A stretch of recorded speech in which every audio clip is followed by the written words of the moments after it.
kalau anak ibu ingin dimudahkan pengetahuan oleh Allah, Allah yang punya ilmu, Allah yang punya pengetahuan, Allah yang punya wawasan segalanya, semua tidak luput dari Allah. Ya, perhatikan, wa huwa ala kulli syai'in qadir, wa huwa bikulli syai'in alim. Semua Allah tahu. Kalau ingin diberikan oleh Allah pengetahuan itu, maka dekati Allah pemiliknya. Bagaimana caranya? Salat. Salat, salat, salat. Tingkatkan salatnya. Maka anak ibu jaga betul disiplin salat. Masih ingat nasihat Nabi? Jika anak usia 7 tahun ajari mereka salat. Usia dia 10 tahun menjelang balik tidak mau salat, maka berikan pelajaran yang membuat dia mengerti. Berikan pelajaran. Kenapa Nabi meminta anak salat, salat, salat, salat? Karena ada korelasi antara salat dengan kepintaran seorang anak dan kebaikan seorang anak. Jikalau anak dari kecil sudah rajin salat, demi Allah Bu, catat kalimat saya ini. Kalau anak diajari salat dengan benar dari kecilnya, maka anak itu dewasa akan tumbuh menjadi anak yang baik dan pintar. Itu sudah rumus.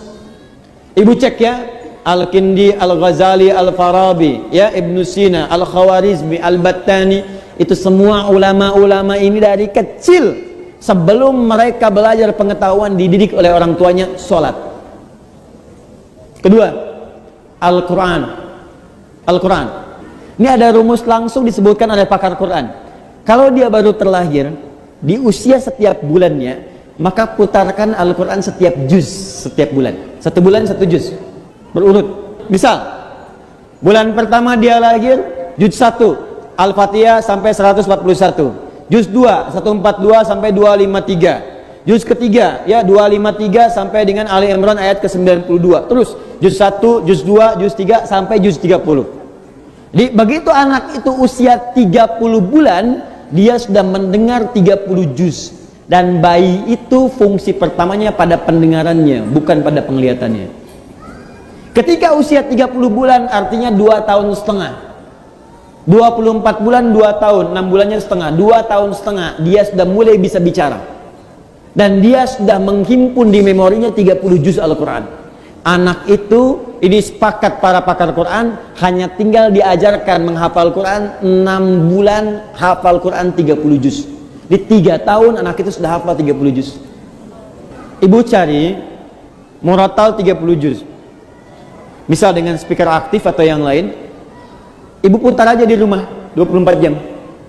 Simpan di ruangan yang strategis, di ruang tengah, di kamar tidur. Saya biasanya di rumah itu di speaker aktif ada sesuai dengan tempat lah. Di setiap kamar kami simpan speaker aktif. Quran 24 jam aja putar. Di ruangan tengah ada di situ. Jadi tiap hari yang terdengar Quran. Tiap hari. Itu suasananya beda Bu. Akan lain suasananya. Beda. Ibu buka ya. Ada kitab namanya Bidayatul Mujtahid. Sekarang banyak digandrungi. Kitab fikih. Fikih perbandingan. Bidayatul Mujtahid ini Bu, itu tentang fikih perbandingan, tapi yang nulis dokter bedah. Dokter bedah, dokter spesialisasi bedah, hafal Quran. Dari hafal Quran ini belajar fikih, hafal Quran, hafal fikih, kedokteran. Ibnu Sina hafal Quran, hafal hadis, hafal tafsir, kedokteran. Al-Khawarizmi hafal Quran, hafal hadis, ahli matematika. Tuh, hampir semua.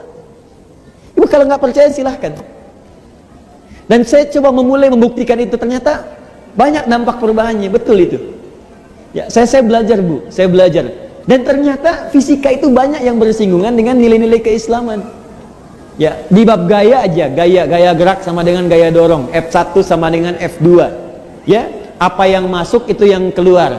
Gayanya tinggi, pukulan kencang, rendah sedikit. Sama, iman sedikit yang keluar pun ibadahnya sedikit. Imannya kuat, di-charge kuat, yang keluar ibadahnya kuat. Nah, sekarang anak fisika itu belajar untuk ujian saja. Anak sekolah belajar hanya untuk ujian, makanya ilmunya nggak dipakai dalam kehidupan. Saya sarankan begini, mumpung masih ada waktu, ibu dekati Al-Quran dan dekatkan anak-anak itu dengan Al-Quran. Itu Allah akan tingkatkan tingkat kecerdasannya. Kalau hafal dengan benar, itu minimal 3 kali lipat. Ada korelasi antara peningkatan kecerdasan dengan hafalan Quran. Antara hafalan Quran, karena Quran itu punya kurang lebih 52.000 kosakata.